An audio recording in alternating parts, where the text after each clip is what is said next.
ओम नमो भगवते वासुदेवाय। ओम नमो भगवते वासुदेवाय। ओम नमो भगवते वासुदेवाय। ओम अज्ञानतिमिरान्धस्य ज्ञानाञ्जनशलाकया चक्षुरुन्मिलितं येन तस्मै श्रीगुरुवे नमः। श्रीचैतन्यमनोभीष्टं स्थापितं येन भूतले स्वयं रूपा कदा मह्यं ददाति स्वपदान्तिकं वन्देऽहं श्रीगुरुं श्रीयुतपदकमलं श्रीगुरुं वैष्णवांश्च श्रीरूपं साग्रजातं सगणरघुनाथान्वितं तं सजीवं साद्वैतं सावधूतं परिजनसहितं कृष्णचैतन्यदेवं श्रीराधाकृष्णपादान् सगणललिता विशाखान्वितंश्च। हे कृष्णा करुणा सिन्धु दीनबन्धो जगत्पते गोपेश गोपिकान्त राधाकान्त नमोस्तुते। तप्तकाञ्चन गौराङ्गी राधे वृन्दावनेश्वरी वृषभानुसुते देवी प्रणमामि हरिप्रिये। वाञ्छाकल्पतरुभ्यश्च कृपा सिन्धुभ्येव च पतितानां पावनेभ्यो वैष्णवेभ्यो नमो नमः। नमः ओं विष्णुपादाय कृष्णपृष्ठाय भूतले श्रीमते भक्तिवेदान्त स्वामिनिधि नामिने नमस्ते सारस्वती देवे गौरवाणि प्रचारिणे निर्विशेष शून्यवादी पाश्चात्य देशतारिणे। जय श्री कृष्ण चैतन्य प्रभु नित्यानंद श्री अद्वैत गदाधर शिवासादि गौर भक्त वृंदा। हरे कृष्ण कृष्ण कृष्ण हरे हरे हरे राम राम राम हरे हरे। गुरुवे गौरचंद्राय राधिकाय तदालये कृष्णाय कृष्ण भक्ताय तद्भक्ताय नमो नमः। ഹരേ കൃഷ്ണ ഹരിയം തത്സത്. നമ്മൾ വായിക്കുന്നത് ഭഗവത്ഗീത ആസ് ഇറ്റ് ഈസ്, അധ്യായം 4, 42 ശ്ലോകം മുതൽ.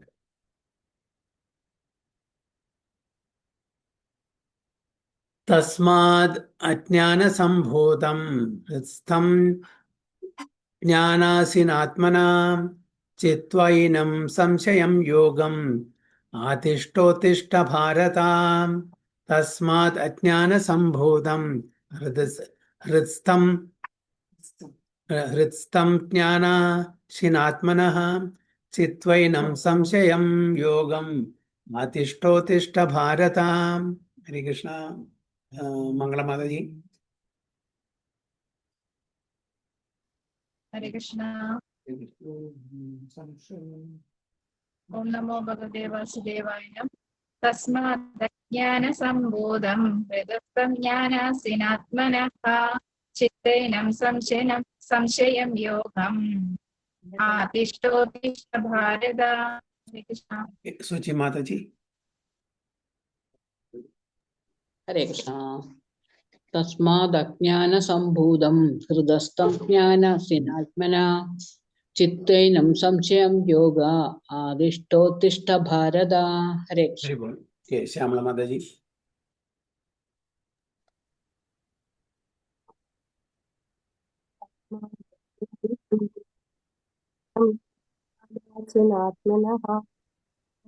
संशयं योगम् आतिष्ठोत्तिष्ठ भारत।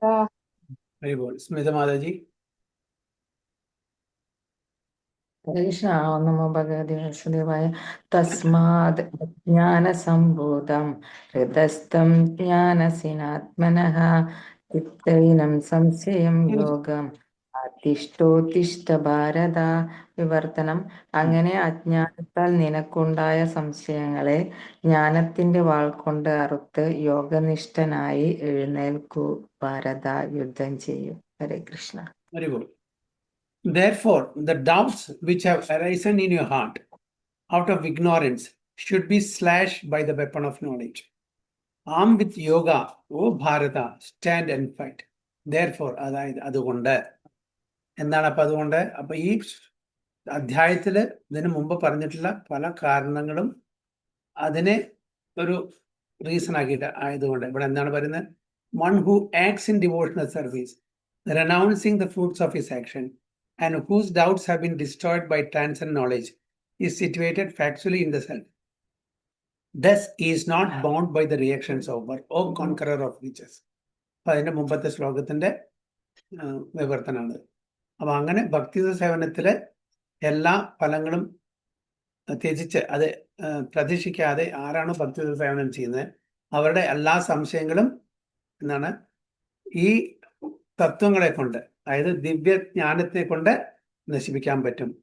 അങ്ങനെ ഏതൊരു വ്യക്തിയാണോ സ്വയം ആത്മാവിൽ കുടികൊള്ളുന്നത് അദ്ദേഹത്തിന് കർമ്മഫലം അനുഭവിക്കേണ്ടി വരില്ല എന്നാണ് ഇവിടെ പറയുന്നത്. അതുകൊണ്ട് എന്താണ് ചെയ്യേണ്ടത്? അതുകൊണ്ടാണ് ഇവിടെ പറയുന്നത് എല്ലാ സംശയങ്ങളും നമ്മുടെ ഹൃദയത്തിൽ വരുന്നത് ഇഗ്നോറൻസ് കൊണ്ടാണ്. എന്താണ് ഇഗ്നോറൻസ് പറഞ്ഞാൽ? അവിദ്യ, അറിവില്ലായ്മ. അവിദ്യ എന്ന് പറഞ്ഞാൽ സാധാരണ സ്പിരിച്വൽ നോളജ് ഇല്ലാത്ത ഒരു തലം. മെറ്റീരിയൽ നോളജ് ഉണ്ടായിരിക്കാം, ഒരാൾക്ക് വലിയ വലിയ ഡിഗ്രി ഉണ്ടായിരിക്കാം, ഒന്നല്ല രണ്ടല്ല കുറെ ഡിഗ്രി ഉണ്ടായിരിക്കും, 2 PhD 3 PhD 2 MA 4 MA 5 MA ഇങ്ങനെ അങ്ങനെ ഒരുപാട് ഡിഗ്രീസ് ഉണ്ടായിരിക്കാം. പേരിന്റെ നമ്മള് വിസിറ്റിംഗ് കാർഡൊക്കെ ചിലപ്പോൾ നോക്കാറില്ലേ ഓരോരുത്തരുടെ, ഓരോ കമ്പനിയുടെ CEO അല്ലെങ്കിൽ ഡോക്ടേഴ്സിന്റെ ഒക്കെ വിസിറ്റിംഗ് കാർഡ് നോക്കുമ്പോൾ MBBS MD കൺസൾട്ടന്റ് എന്താ പറയുക, അങ്ങനെ ഒരുപാട് അവരുടെ ഡിഗ്രീസ് ഉണ്ടാവും. അതുകൊണ്ട് ഭഗവാനെ മനസ്സിലാക്കാൻ പറ്റുമോ? അതുകൊണ്ട് നമ്മുടെ ഇഗ്നോറൻസിന് ഈ ക്വാളിഫിക്കേഷൻ വെച്ചിട്ട് നമ്മുടെ അറിവില്ലായ്മ നികത്താൻ പറ്റുമോ?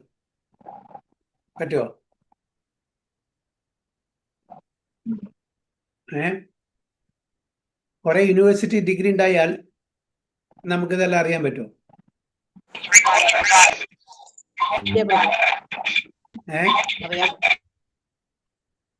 ഇല്ല. അപ്പൊ എന്താണ് നോളജ്? അപ്പോ വാട്ട് ഈസ് നോളജ്? ഭഗവാനെ കുറിച്ച് അറിയാം, ആത്മാവിനെ കുറിച്ച് അറിയാം. അപ്പൊ നോളജ് പറഞ്ഞാൽ എന്താണെന്ന് അത് ആദ്യം മനസ്സിലാക്കണം. വിദ്യ, അതായത് സ്പിരിച്വൽ ആയിട്ടുള്ള ആധ്യാത്മിക തലത്തിലുള്ള ആ അറിവിനെയാണ് ശരിക്കുള്ള വിദ്യ. മറ്റതിനെ എന്താണ് പറയുന്നത്? അവിദ്യ. എന്തുകൊണ്ടാണ് അവിദ്യ? കാരണം ആ നോളജ് കൊണ്ട്, ആ ജ്ഞാനം കൊണ്ട് നമുക്ക് പരമ ലക്ഷ്യത്തിലെത്താൻ പറ്റില്ല. നമ്മുടെ പരമലക്ഷ്യം എന്താണ്? അതായത് നമ്മൾ മനുഷ്യജന്മം എടുത്തു, മനുഷ്യരായിട്ട് ഇവിടെ ജന്മം എടുത്തു. ഈ മനുഷ്യജന്മത്തിന്റെ ഉദ്ദേശം എന്താണ്? ലക്ഷ്യം എന്താണ്? നമ്മൾ ജനിക്കുന്നു, നമ്മളുടെ അച്ഛനമ്മയും നമ്മളെ വളർത്തുന്നു, കുറച്ച് കഴിഞ്ഞാൽ നമ്മൾ ഇൻഡിപെൻഡന്റ് ആവുന്നു, കല്യാണം കഴിക്കുന്നു, കുട്ടികളുണ്ടാകുന്നു, അവർ വളരുന്നു, അവരും കല്യാണം കഴിക്കുന്നു. അപ്പൊ ഈ ജീവിതത്തിൽ നമ്മൾ നമ്മളുടെ എസൻസ് മറക്കുകയാണ്. എന്താണ് എസൻസ്? ഭഗവാന്റെ സേവനം, ഭഗവത് പ്രാപ്തി. അതാണ് ജീവിത ഉദ്ദേശം എന്നുള്ള കാര്യം ആരും ഓർക്കുന്നില്ല. അതായത് നമ്മുടെ കുടുംബം നന്നായി ജീവിക്കണം, കംഫർട്ടബിൾ ആയിട്ട് ഇന്ദ്രിയ തൃപ്തി എല്ലാം പൂർത്തീകരിച്ച് ജീവിക്കണം. നമ്മുടെ മനുഷ്യജന്മത്തിന്റെ ഉദ്ദേശം ആരും ഓർക്കുന്നില്ല അല്ലെ? അപ്പൊ അവിടെ എന്താണ്? ശരിക്കുള്ള വിദ്യ കിട്ടാത്തതുകൊണ്ടാണ്. നമുക്ക് സ്കൂളിലോ കോളേജിലോ യൂണിവേഴ്സിറ്റീസിലോ ഇത് പഠിപ്പിക്കുന്നില്ല. എല്ലാവരും പഠിപ്പിക്കുന്നത് നന്നായി പഠിക്കണം, നല്ലൊരു ജോലി വേണം, എന്നിട്ട് കല്യാണം കഴിക്കണം, നല്ലൊരു വീട് വാങ്ങണം, സ്വത്ത് വാങ്ങണം, അവിടെ ഇൻവെസ്റ്റ് ചെയ്യണം, ഇവിടെ ഇൻവെസ്റ്റ് ചെയ്യണം അല്ലേ? അത് കഴിഞ്ഞാൽ എന്താ? വരും കൈയോടെ പോവുകയും ചെയ്യും. എന്താ നമ്മൾ കൊണ്ടുപോവാ? നമ്മുടെ കർമ്മം മാത്രം. ഇതാണ് നമ്മൾ സാധാരണ എല്ലാവരും പഠിപ്പിക്കുന്നത്. അപ്പൊ അത് വിദ്യയാണോ? അത് വിദ്യയല്ല. അതാണ് ആ വിദ്യ. അത് നമ്മളുടെ ഭൗതിക തലത്തിൽ ഒരു നല്ലൊരു ജീവിതത്തിന് വേണ്ടിയിട്ടുള്ള ഒരു അറിവ് മാത്രമേ ഉള്ളൂ.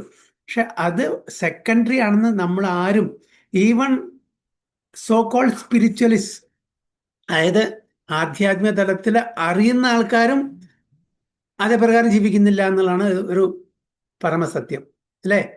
ഇതെല്ലാം പഠിപ്പിച്ചു തരുന്ന ആൾക്കാരും അങ്ങനെ ആ തലത്തിൽ ജീവിക്കുന്നില്ല.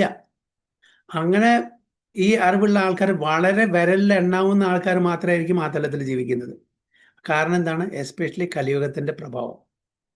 അറിയാം, പക്ഷെ ജീവിക്കാനുള്ള ആ ഒരു കരുത്ത് അല്ലെങ്കിൽ ആ ഒരു ത്വര, ഒരു അർജ ആർക്കും ഇല്ല.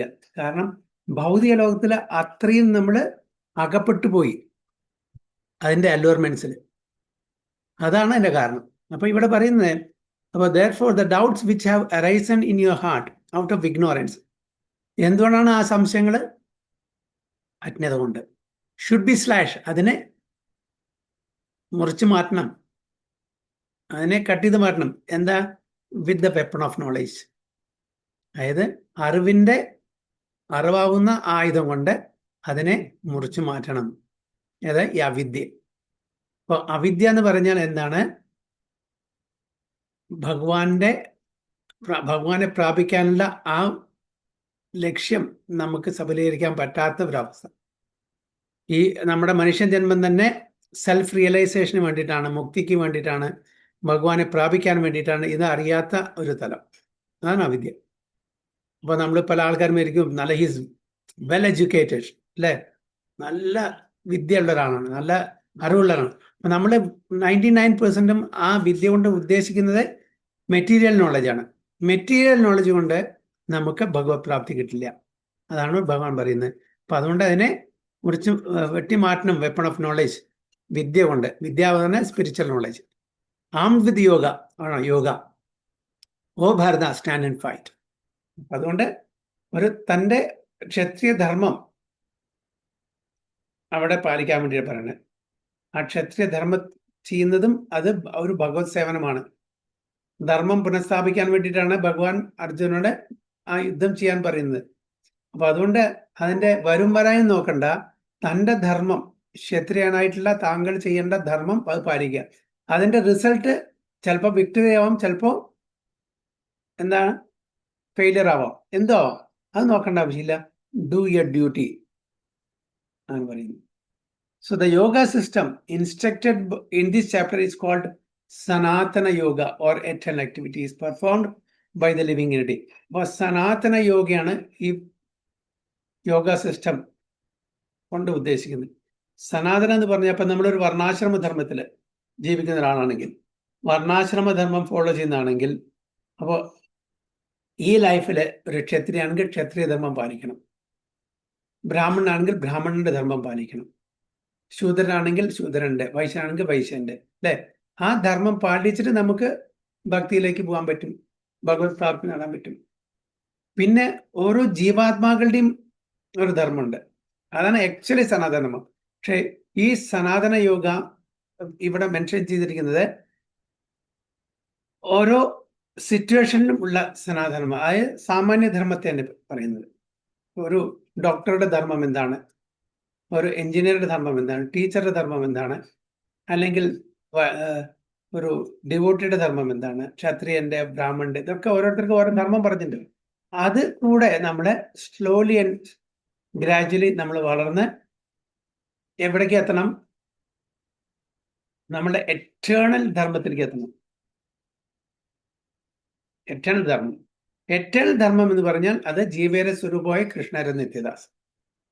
ഇതെല്ലാം ഒരു ചവിട്ടുപടിയാണ്. അപ്പൊ ക്ഷത്രിയനായാലും ശരി, ബ്രാഹ്മണനായാലും ശരി, വൈശ്യനായാലും ശരി, ടീച്ചറായാലും ശരി, ഡോക്ടറായാലും ശരി, അവരവർക്ക് ചെയ്യുന്ന ആ ധർമ്മം എല്ലാം എന്താണ്, എവിടേക്ക് എത്തിക്കണം? Ultimately to the original constitutional പ്രൊസീജിയറിലേക്ക് എത്തണം. So this yoga has two divisions of sacrificial actions. One is called sacrifice of one's material possession and other is called knowledge of self. ഒന്ന് നമ്മളുടെ ഫലങ്ങളെ ത്യജിക്കുക, ഒന്ന് അവനവനെ പറ്റി അറിയുക, ആത്മാവിനെ അറിയുക, ആത്മജ്ഞാനം, which is pure spiritual activity. If sacrifice of one's material possession is not dovetailed for spiritual realization, then such sacrifice becomes material. അപ്പൊ നമ്മളുടെ ഫലം ത്യജിക്കുന്നുണ്ട്, നമ്മൾ ആഗ്രഹിക്കുന്നില്ല. പക്ഷെ ആ ഫലം നമ്മൾ ഭഗവാന്റെ സേവനത്തിൽ ഉപയോഗിച്ചിട്ടുണ്ടെങ്കിൽ അങ്ങനെ ത്യജിച്ചിട്ടുള്ള ആ ഒരു ത്യാഗം കൊണ്ട് ഒരു കാര്യം നമ്മൾ നേടുന്നില്ല. അപ്പോൾ ഫലം ത്യജിക്കുക എന്ന് പറയാൻ നമ്മൾ ഇന്ദ്രിയതൃപ്തിക്ക് വേണ്ടി ഉപയോഗിക്കാതെ ഭഗവാന്റെ സേവനത്തിൽ അത് അനുഷ്ഠിക്കുക എന്നുള്ളതാണ് നമ്മൾ മനസ്സിലാക്കേണ്ടത്. വളരെ ക്ലിയർ ആയിട്ട്, ഈ sacrifice of one's material possessions is not doubtful for spiritual realisation. ഉണ്ടോ? അപ്പൊ നമ്മളുടെ കിട്ടുന്ന നമ്മൾ ചെയ്ത കർമ്മത്തിന്റെ ഫലം ഇന്ദ്രിയ തൃപ്തിക്ക് ഉപയോഗിക്കാതെ ഭഗവാന്റെ ആ സേവനത്തിന് ഉപയോഗിച്ചില്ലെങ്കിൽ അങ്ങനെ ത്യജിക്കുന്ന ആ ഫലം ഒരു കാര്യമില്ല, അതിന് അർത്ഥമില്ല എന്ന് പറയുന്നത്. അത് becomes material. But one who performs such sacrifices with a spiritual objective or in devotional service makes a perfect sacrifice. Perfect sacrifice പറഞ്ഞാൽ ഭഗവാന്റെ പ്രീതിക്ക് വേണ്ടി ചെയ്യുന്ന എല്ലാ കർമ്മങ്ങളും പെർഫെക്റ്റ്. അവനവന്റെ ഇന്ദ്രിയ തൃപ്തിക്ക് വേണ്ടിയിട്ടാണ് ചെയ്യുന്നതെങ്കിൽ അത് മെറ്റീരിയൽ, ഭൗതിക തലത്തിലാണ്. ഈവൻ സോ കോൾഡ് ജീവകാരുണ്യ പ്രവർത്തനങ്ങളും അതിൽ പെടും, അല്ലേ? നമ്മൾ മറ്റുള്ളവർക്ക് സ്കൂൾസ്, ഇൻസ്റ്റിറ്റ്യൂഷൻസ്, ഹോസ്പിറ്റൽസ്, അനാഥാലയങ്ങള്, ഇതൊക്കെ ഉണ്ടാക്കി കൊടുക്കുന്നുണ്ട്. ഇതെല്ലാം അവരുടെ സ്പിരിച്വൽ പ്രോഗ്രസ്സിനെ ഉദ്ദേശിച്ചാണെങ്കിൽ അത് സ്പിരിച്വൽ, അതല്ല ഒരു ബോഡി ലെവലിലാണെങ്കിൽ, ഒരു മെറ്റീരിയൽ പ്രോഗ്രസ്സിനെ ഉദ്ദേശിച്ചാണെങ്കിൽ അത് മെറ്റീരിയൽ. എങ്ങനെ മാറുന്നു? Same activity. So but one who performs such satisfy with spiritual objective. അപ്പൊ നമ്മുടെ ഒബ്ജക്റ്റീവ് എന്താണ് അതിനെ ആശ്രയിച്ചിരിക്കും. അതായത് നമ്മൾ ചെയ്യുന്ന ഈ ജീവകാരുണ്യ പ്രവർത്തനങ്ങൾ കൊണ്ട് അവർക്ക് എങ്ങനെയെങ്കിലും ഒരു ആത്മജ്ഞാനം കിട്ടുക, ഭഗവാനെ പറ്റി അറിയാനുള്ള ഒരു അവസരം കിട്ടുക, ഭഗവത് പ്രാപ്തിക്ക് വേണ്ടിയിട്ടുള്ള ആ ഒരു വിദ്യ അല്ലെങ്കിൽ ഒരു ജ്ഞാനം നമ്മൾ പറഞ്ഞു കൊടുക്കുക. എന്നാൽ അത് സ്പിരിച്വലായി. അല്ലാത്ത പക്ഷം അവരുടെ ശരീരത്തിന് മാത്രം നമ്മൾ സഹായിക്കുന്നുള്ളൂ. ഒരു അസുഖം മാറ്റാൻ നമ്മൾ ഹോസ്പിറ്റലിലത്തെ എക്സ്പെൻസ് നമ്മൾ കൊടുക്കുകയാണെങ്കിൽ ആ ശരീരത്തിനോട് മാത്രമേ നമ്മൾ അവിടെ പ്രധാനം കൊണ്ടും ശരീരത്തിൻ്റെ ഒരു നല്ലൊരു ഹെൽത്തിന് വേണ്ടി മാത്രമേ നമ്മൾ, അല്ലാണ്ട് ഭഗവത് പ്രാപ്തിക്ക് വേണ്ടിയല്ല. കുട്ടികൾക്ക് സ്കൂളിലേക്ക് പോകാൻ പൈസ ഇല്ല, അതിന് സഹായിക്കുകയാണെങ്കിൽ എന്തിനാണ് നമ്മൾ സഹായിക്കുന്നത്? അതും മെറ്റീരിയലാണ് അല്ലേ? നേരെ മറിച്ച് ആ കുട്ടിക്ക് ആ എഡ്യൂക്കേഷൻ കൊടുക്കുക, അതേസമയം ഭഗവത്ഗീതയിലത്തെ ആ സിദ്ധാന്തങ്ങളും പറഞ്ഞു കൊടുക്കുകയാണെങ്കിൽ അത് സ്പിരിച്വലായി. So when we come to spiritual activities, we find that these are also divided into two, namely understanding of one's own self or one's constitutional position and the truth regarding supreme personality. സ്വയം മനസ്സിലാക്കുക ഞാൻ ആരാണെന്ന്, പിന്നെ ഭഗവാൻ ആരാണെന്ന് മനസ്സിലാക്കുക. One who follows the path of Bhagavad Gita as it is can very easily understand these two important divisions of spiritual knowledge. ഇത് പ്രധാനപ്പെട്ട രണ്ട് ഘടകങ്ങളാണ് ആധ്യാത്മിക തലത്തിലുള്ളത്. ഞാൻ ആരെന്ന്, അത് സെൽഫിനെ മനസ്സിലാക്കുക, സ്വയം മനസ്സിലാക്കുക ആരാണെന്നുള്ളത്, പിന്നെ ഭഗവാൻ ആരാണെന്ന് മനസ്സിലാക്കുക. For him there is no difficulty in obtaining perfect knowledge of the self as part and parcel of the Lord. Mamai vamse ജീവലോകെ ജീവഭൂത സനാതന അല്ലേ? അപ്പോൾ ഭഗവാന്റെ അംശങ്ങളാണ് നമ്മളെല്ലാം എന്നതും മനസ്സിലാക്കാൻ ബുദ്ധിമുട്ടില്ല അങ്ങനത്തെ ആൾക്കാർക്ക്. ഭഗവാനെയും അതേപോലെ അവനവനെയും മനസ്സിലാക്കിയാൽ ഇത് വളരെ ക്ലിയർ ആയിട്ട് മനസ്സിലാക്കും. നമ്മളെല്ലാം ഭഗവാന്റെ പാർട്ട് ആൻഡ് പാർസലാണ്. നമ്മളുടെ എന്താണ് ദൗത്യം, നമ്മുടെ കടമ, നമ്മുടെ ഡ്യൂട്ടി എന്താണെന്ന് വെച്ചാൽ ആ ഭഗവാനെ നമ്മൾ സേവിക്കുക എന്നുള്ളതാണ്. So and such understanding is beneficial. For such a person can easily understand the transcendental activities of the Lord. അപ്പോൾ ആ ഒരു ജ്ഞാനമാണ് എല്ലാവർക്കും അത് ഗുണകരമായിട്ട് വരുന്നത്. അങ്ങനത്തെ ഒരു വ്യക്തിക്ക് മാത്രമേ ഭഗവാന്റെ ലീലകളെ എല്ലാം മനസ്സിലാക്കാൻ പറ്റൂ. In the beginning of this chapter, the transcendental activities of the Lord were discussed by the Supreme Lord himself. One who does not understand the instructions of the Gita is faithless and is to be considered to be misusing the fragmental independence awarded to him by the Lord. എങ്ങനെ ഒരു കമ്പനിയിലെ ഉടമസ്ഥൻ തൻ്റെ എംപ്ലോയീസിന് വ്യത്യസ്തമായിട്ടുള്ള അധികാരങ്ങൾ കൊടുക്കുന്നത്, ഒരു മാനേജറിന്, ഒരു സൂപ്പർവൈസറിന്, ഒരു ഓഫീസറിന്, ബാക്കി എംപ്ലോയീസിന് ഒരു പെർട്ടിക്കുലർ അധികാരങ്ങൾ കൊടുക്കുന്നുണ്ട്. അതിനെ മിസ്യൂസ് ചെയ്യുകയാണെങ്കിൽ, അതിനെ സ്വന്തം ആവശ്യത്തിനനുസരിച്ചിട്ട് ഉപയോഗിക്കുകയാണെങ്കിൽ, കമ്പനിയുടെ പുരോഗതിക്കല്ല, നേരെ മറിച്ച് അവനവൻ്റെ പേഴ്സണൽ കാര്യങ്ങൾക്ക് വേണ്ടി ഉപയോഗിക്കുകയാണെങ്കിൽ എന്താണ് അവിടെ മിസ്യൂസ് ഓഫ് ദ ഇൻഡിപെൻഡൻസ്. ഇവിടെ എങ്ങനെയായിരിക്കും അതിനൊക്കെ ഇവിടെ കാണുന്നത്? to be considered to be misused and fragmental independence awarded to him. അപ്പൊ നമുക്ക് തന്നുള്ള ആ ഫ്രീഡം, സ്വാതന്ത്ര്യം, ആ അതോറിറ്റി അതിനെ ദുരുപയോഗിക്കുകയാണ് ചെയ്യുന്നത്. In spite of such instructions, one who does not understand the real nature of the Lord as the eternal, blissful, all-knowing personality of God, and certainly full number one. അപ്പൊ ഇത്രയെല്ലാം നിർദ്ദേശങ്ങളും ഉപദേശങ്ങളും തത്വങ്ങളെല്ലാം പറഞ്ഞു തന്നിട്ടും നമുക്ക് ഇത് മനസ്സിലായിട്ടില്ലെങ്കിൽ, അല്ലെങ്കിൽ അത് മനസ്സിലാക്കിയിട്ട് നമ്മൾ അത് പ്രകാരം ജീവിക്കുന്നില്ലെങ്കിൽ എന്താണ് പറയുന്നത്? They are certainly fool number one. അതായത് പരമവിഡ്ഢികളാണെന്ന്. എല്ലാം ഒന്നല്ലെങ്കിൽ കേട്ടറിയാം, കൊണ്ടറിയാം, അനുഭവിച്ചറിയാം. ഇത് മൂന്നും അറിഞ്ഞില്ലെങ്കിൽ നമ്മളെ ഏത് തരത്തിൽ കാണും? അതായത് certainly full number one. So ignorance can be removed by gradual acceptance of the principles of Krishna consciousness. അപ്പൊ നമ്മുടെ ഈ അജ്ഞത എങ്ങനെ മാറ്റാൻ പറ്റും? കൃഷ്ണ കോൺഷ്യസ്നസ് വരുമ്പോൾ പതുക്കെ സ്ലോലി ആൻഡ് ഗ്രാജുവലി നമുക്ക് ഈ നോളജ് ജ്ഞാനം കിട്ടുന്ന സമയത്തും പതുക്കെ പതുക്കെ അതിനെ നികത്താൻ പറ്റും. Krishna consciousness is awakened by different types of sacrifices to the demigods, sacrifice to Brahman, sacrifice in celibacy, in household life, in controlling the senses, in practicing mystic yoga, in penance, in foregoing material possession, studying the Vedas, and in partaking of the social institution called Varnashrama Dharma. അപ്പൊ ഇത് എങ്ങനെയാണ് നമ്മൾ പതുക്കെ പതുക്കെ ഈ തലത്തിലേക്ക് ഉയരാൻ പറ്റുക? അതിന് വേണ്ടുന്ന വ്യത്യസ്തമായിട്ടുള്ള പ്രോസസ്സസ് ഇതൊക്കെ നമ്മൾ ചെയ്യുമ്പോൾ തീർച്ചയായിട്ടും ആ തലത്തിലേക്ക് നമുക്ക് വരാം. അതാണ് കൃഷ്ണ കോൺഷ്യസ്നസ്സിലേക്ക് എത്തണം എന്നുണ്ടെങ്കിൽ അതിന് നമ്മളുടെ മനസ്സിലും ഹൃദയത്തിലും ഉണർത്തണം എന്നുണ്ടെങ്കിൽ വ്യത്യസ്തമായിട്ടുള്ള യജ്ഞങ്ങളാണ് പറഞ്ഞിരിക്കുന്നത്. ആ യജ്ഞങ്ങളാണ് എന്താണ്? ദേവന്മാർക്കുള്ള യജ്ഞങ്ങൾ, ദേവയജ്ഞ, സാക്രിഫൈസ് ടു വിഷ്ണുവിനുള്ള യജ്ഞ, പിന്നെ ബ്രഹ്മചര്യം ഒരു യജ്ഞയാണ്, പിന്നെ ഹൗസ് ഹോൾഡ് ലൈഫ്, ഗൃഹസ്ഥാശ്രമം, ഇന്ദ്രിയങ്ങളെ കൺട്രോൾ ചെയ്യുന്നത്, മിസ്റ്റിക് യോഗ സിസ്റ്റം, പിന്നെ തപ, പെനാൻസ്, നമ്മുടെ fruitive material, foregoing material position, നമ്മുടെ ഫ്രൂട്ട്സ് എല്ലാം നമ്മൾ ത്യജിക്കുക, സ്വാധ്യായം ചെയ്യുക, studying Vedas, partaking the social insurance, വർണ്ണാശ്രമ ധർമ്മം ഫോളോ ചെയ്യുക. ഇതെല്ലാം നമ്മളെ എവിടേക്ക് എത്തിക്കും? ഇതെല്ലാം നമ്മളെ ആ ശുദ്ധമായ ഭക്തി സ്റ്റേജിലേക്ക് എത്തിക്കും. ഒരു ശുദ്ധ ഭക്തൻ എന്നുള്ള തലത്തിലേക്ക് നമ്മളെ എത്തിക്കും. So all of these are known as sacrifice. ഇതെല്ലാം സാക്രിഫൈസ് ആണ്, ഇതെല്ലാം യജ്ഞങ്ങളാണ്. ഭഗവത് പ്രാപ്തി കിട്ടാൻ വേണ്ടി ചെയ്യുന്ന കാര്യങ്ങളെല്ലാം എന്താണ്? സാക്രിഫൈസ് ആണ്. And all of them are based on regulated action. ഇതെല്ലാം എന്താണ്? Govern by rules and regulation. നമ്മളുടെ ഇഷ്ടപ്രകാരം ചെയ്യാൻ പറ്റില്ല. എനിക്ക് തോന്നുന്ന പ്രകാരം ഞാൻ ഏകാദശി നോക്കും, എനിക്ക് പറ്റുന്ന പ്രകാരം ഞാൻ ഭഗവാന്റെ പൂജാവിധികൾ ചെയ്യും. അത് ചെയ്യാൻ പാടില്ല. റെഗുലേഷൻസ് ഉണ്ട്, റൂൾസ് ഉണ്ട്, നമ്മുടെ ശാസ്ത്രങ്ങൾ പറഞ്ഞു തന്നിട്ടുണ്ട്. ഭാഗവത ധർമ്മപ്രകാരം, ഭാഗവത വിധി പ്രകാരം, പാഞ്ചരാത്രിക വിധി പ്രകാരം ഒക്കെ പല കാര്യങ്ങളും നമുക്ക് എങ്ങനെ ചെയ്യണം, ഭക്തി എങ്ങനെ മുന്നോട്ട് കൊണ്ടുപോകണം എന്ന് പറഞ്ഞു അത് പ്രകാരം. അല്ലാണ്ട് അതാണ് റെഗുലേഷൻ. ഇവിടെ നമ്മളുടെ ഇഷ്ടപ്രകാരം നമുക്കൊന്നും ചെയ്യാൻ പറ്റില്ല, മിംസിക്കലൊന്നും ചെയ്യാൻ പറ്റില്ല.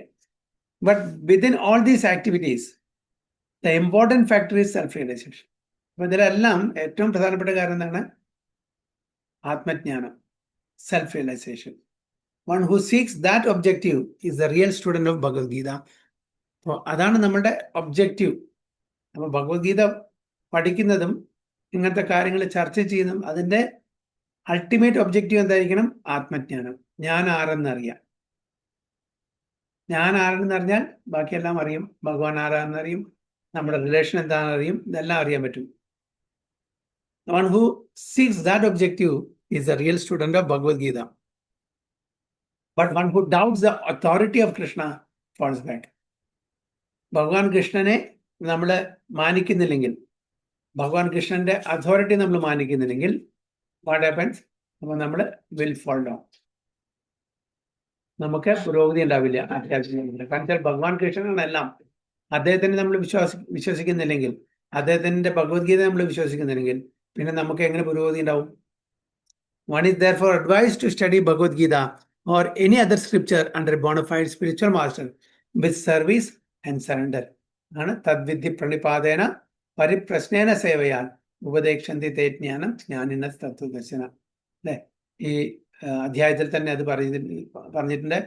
അതുകൊണ്ട് അങ്ങനെ ആ ഏതൊരു വ്യക്തിയാണോ ആഗ്രഹിക്കുന്നത് ആധ്യാത്മിക തലത്തിലേക്ക് ഉയരണം, ആത്മജ്ഞാനം വേണമെന്ന് വെച്ചാൽ തീർച്ചയായിട്ടും ഒരു ഗുരുവിനെ സമീപിക്കണം. ആ ഗുരുവിനെ സമീപിച്ചാൽ മാത്രം പോരാ, നമ്മൾ പ്രണിപാതേന പരിപ്രശ്നേന സേവയ, ഇത് മൂന്നും ചെയ്താൽ മാത്രമാണ് ആ ഗുരു നമുക്ക് വേണ്ടുന്ന ജ്ഞാനം പകർന്നു തരുള്ളൂ. കാരണം ജ്ഞാനിന തത്വദർശിന, ആ ഗുരു തത്വദർശിയാണ്, സെൽഫ് റിയലൈസ്ഡ് ആണ്. അങ്ങനത്തെ സെൽഫ് റിയലൈസ് ഗുരുവിന് മാത്രമാണ് മറ്റുള്ളവർക്ക് സെൽഫ് റിയലൈസേഷൻ പറഞ്ഞു കൊടുക്കാൻ പറ്റും. എപ്പോഴും നമ്മൾ പറയുന്ന പോലെ ഒരാളുടെ 2 കൈയും കാലും കെട്ടിയിട്ടിരിക്കുകയാണ്, അദ്ദേഹത്തോട് പറയാണ് മറ്റൊരാളുടെ കൈയും കാലും കെട്ടിയിട്ടുണ്ട്, അയാളുടെ കൈയും കാലും അഴിച്ചു മാറ്റാൻ വേണ്ടിയിട്ട്. പറ്റൂല്ല. അയാൾ ഫ്രീ അല്ല, മറ്റയാളും ഫ്രീ അല്ല. അങ്ങോട്ടും ഇങ്ങോട്ടും സഹായിക്കാൻ പറ്റില്ല. രണ്ടുപേരും കൈയും കാലും കെട്ടിരിക്കുകയാണ്. അപ്പൊ ആരാണ് ഫ്രീ, അദ്ദേഹത്തിന് മാത്രമേ മറ്റയാളെ ഫ്രീ ചെയ്യാൻ പറ്റൂ. അപ്പൊ ഗുരു എങ്ങനത്തെ ആയിരിക്കണം? Guru is not bound by the 3 modes of material nature. അങ്ങനത്തെ ഒരു ഗുരുവിന്, അതാണ് ബോണഫൈഡ് ഗുരു എന്ന് പറയുന്നത്. തത്വജ്ഞാനി പറയുന്നത് ജ്ഞാനിന് തത്വദർശിയായിട്ടുള്ള ഒരു ഗുരുവിന് മാത്രമേ അങ്ങനത്തെ കാര്യങ്ങൾക്ക് പറഞ്ഞു കൊടുക്കാൻ പറ്റൂ. അപ്പോൾ with service and surrender, a bona fide spiritual master is in the discipline succession from time eternal, and he does not deviate at all from the instructions of the Supreme Lord, as they were imparted millions of years ago to the Sun God, from whom the instructions of Bhagavad Gita have come down to the earthly kingdom. അപ്പോൾ ഒരു bonafide spiritual master ഭഗവാന്റെ ഇൻസ്ട്രക്ഷൻസിന് ഒരു inch പോലും വ്യതിചലിക്കില്ല. എന്താണോ നിർദ്ദേശങ്ങൾ അത് പ്രകാരം തന്നെ പഠിപ്പിച്ചു കൊടുക്കുള്ളൂ. തൻ്റെതായിട്ടുള്ള യാതൊരു പുതിയ തത്വങ്ങളും അതിൽ ആഡ് ചെയ്യില്ല, അല്ലെങ്കിൽ അതൊന്നും സബ്സ്ട്രാക്റ്റും ചെയ്യില്ല, ഒന്നും ഡൈല്യൂട്ട് ചെയ്യില്ല. അതാണ് പ്രഭുപാദ പ്രത്യേകിച്ച് as it is, as Krishna wanted to impart. എങ്ങനെയായിരുന്നു? ഈ തത്വങ്ങളാണ്, ഈ സിദ്ധാന്തങ്ങളാണ് എത്രയോ വർഷങ്ങൾക്ക് മുമ്പ്, മില്യൺസ് ഓഫ് ഇയേഴ്സ് മുമ്പ് ഭഗവാൻ പറഞ്ഞു കൊടുത്തിരിക്കുന്നത്. അതേ തത്വങ്ങളാണ് വീണ്ടും ആവർത്തിച്ചിരിക്കുന്നത്. യാതൊരു വ്യത്യാസമില്ല. അന്ന് സൂര്യഭഗവാനോട് പറഞ്ഞു കൊടുത്തപ്പോഴും എന്താണ്? This world is temporary, this body is temporary, this relationships are temporary, soul is eternal. Same തത്വങ്ങളാണ്, ഇന്നും ആ തത്വങ്ങളാണ്. ഇനി എത്രയോ മില്യൺ വർഷത്തിന് ശേഷം ഈ തത്വങ്ങൾ നിലനിൽക്കും. Details may be different.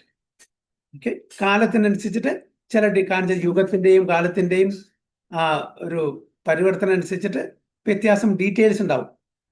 എന്താ ഡീറ്റെയിൽസ് വ്യത്യാസം? ഫോർ എക്സാമ്പിൾ, ചില കാലത്ത് ആൾക്കാർ വസ്ത്രധാരണ ഒരു പ്രത്യേക ടൈപ്പാണ്, ഇന്ന് അതല്ല. ഈവൺ ഒരു 50 വർഷത്തിന്റെ വസ്ത്രധാരണം എടുത്തു കഴിഞ്ഞാൽ എത്ര വ്യത്യാസം കാണും? അത് ഡീറ്റെയിൽസ്, അങ്ങനത്തെ ചില ഡീറ്റെയിൽസ് മാത്രമേ. പക്ഷേ main principle will remain same. അന്നും ആഹാര, നിദ്ര, ഭയം, മൈഥുനം ഉണ്ടായിരുന്നു, ഇന്നും ഉണ്ട് അല്ലേ? പക്ഷെ അതിന്റെ ഡീറ്റെയിൽസ് വ്യത്യാസമുണ്ട്. അന്നത്തെ ആൾക്കാർ ആഹാരം എങ്ങനെ കഴിച്ചിരുന്നത്, ഇന്നത്തെ ആൾക്കാർ എങ്ങനെ ആഹാരം കഴിക്കുന്നത്? വ്യത്യാസമില്ല. കഴിക്കുന്ന ആക്ടിവിറ്റി റിമെയിൻ സെയിം. അന്ന് നമ്മൾ വീട്ടുണ്ടാക്കി കഴിക്കുന്നത്, ഇന്നിപ്പോൾ ആരും വീട്ടുണ്ടാക്കുന്നില്ല, ഹോട്ടൽ മാത്രമേ കഴിക്കുന്നുള്ളൂ. ആ ഡീറ്റെയിൽസ്, പക്ഷേ activity, principle of eating is there, mating is there, defending is there, sleeping is there. അപ്പോൾ അങ്ങനെ പ്രിൻസിപ്പിൾ, സിദ്ധാന്തങ്ങൾക്ക് യാതൊരു വ്യത്യാസവും വരില്ല. പക്ഷേ ഡീറ്റെയിൽസിന് വ്യത്യാസം കാലത്തിന്റെ മാറ്റത്തിനനുസരിച്ച് വന്നേക്കാം. അതുകൊണ്ടാണ് എത്രയോ വർഷങ്ങൾക്ക് മുമ്പ്, എത്രയോ മില്യൺസ് ഓഫ് ഇയേഴ്സിന് മുമ്പ് അന്ന് പറഞ്ഞു കൊടുത്ത ഭഗവത്ഗീത തത്വങ്ങളും ഇന്ന് 5000 വർഷങ്ങൾക്ക് മുമ്പേ അർജുനന് പറഞ്ഞു കൊടുത്ത ആ ഭഗവത്ഗീത തത്വങ്ങളും യാതൊരു വ്യത്യാസമില്ല. അതുകൊണ്ടാണ് ഭഗവത്ഗീത അന്നും റിലവൻ്റ് ആണ്, ഇന്നും റിലവൻ്റ് ആണ്. ഇനി വരാൻ പോകുന്ന എത്രയോ വർഷത്തിന് ശേഷം അത് റിലവൻ്റ് ആയിരിക്കും. So one should therefore follow the path of Bhagavad Gita as it is expressed in the Gita itself, and beware of self-interested people after personal aggrandizement who deviate others from the actual path. The Lord is definitely the supreme person, and his activities are transcendental. One who understands this is a liberated person from the very beginning of his study of Bhagavad Gita. അപ്പോൾ ഭഗവാൻ തീർച്ചയായിട്ടും പരമദിവ്യോത്തമ പുരുഷനാണ്, പൂർണ്ണ പുരുഷോത്തമ ഭഗവാനാണ്. അദ്ദേഹത്തിന്റെ എല്ലാ ലീലകളും ദിവ്യമായിട്ടുള്ളൊരു തലത്തിലാണ്. അതിനെ ഭൗതിക തലത്തിൽ കാണാൻ പാടില്ല. ഈ തത്വം മനസ്സിലാക്കുന്ന ഒരു വ്യക്തി മുക്താത്മാവാണ്, ലിബറേറ്റഡ് ആണ്. അത് from the very beginning of his study of Bhagavad Gita എന്നാണ് പറയുന്നത്. So thus ends the Bhaktivedanta purports the 4th chapter of the Srimad Bhagavad Gita in the matter of transcendental knowledge, Divyajnanam. അങ്ങനെ 4-ാമത്തെ അധ്യായം നമ്മൾ ഇവിടെ അവസാനിച്ചു. അടുത്ത 5-ാമത്തെ അധ്യായം അടുത്ത ക്ലാസ്സിൽ. ഹരേ കൃഷ്ണ. വഞ്ചകൽപതരുഭ്യശ്ച കൃപാസിന്ധുഭ്യശ്ച പതിതാനാം പാവനേഭ്യോ വൈഷ്ണവേഭ്യോ നമോ നമഃ. അനന്ത കോടി വൈഷ്ണവതിക്ക് ജയ. ശ്രീല പ്രഭുപാദ് की जय. गुरु महाराज जय. गो प्रेम।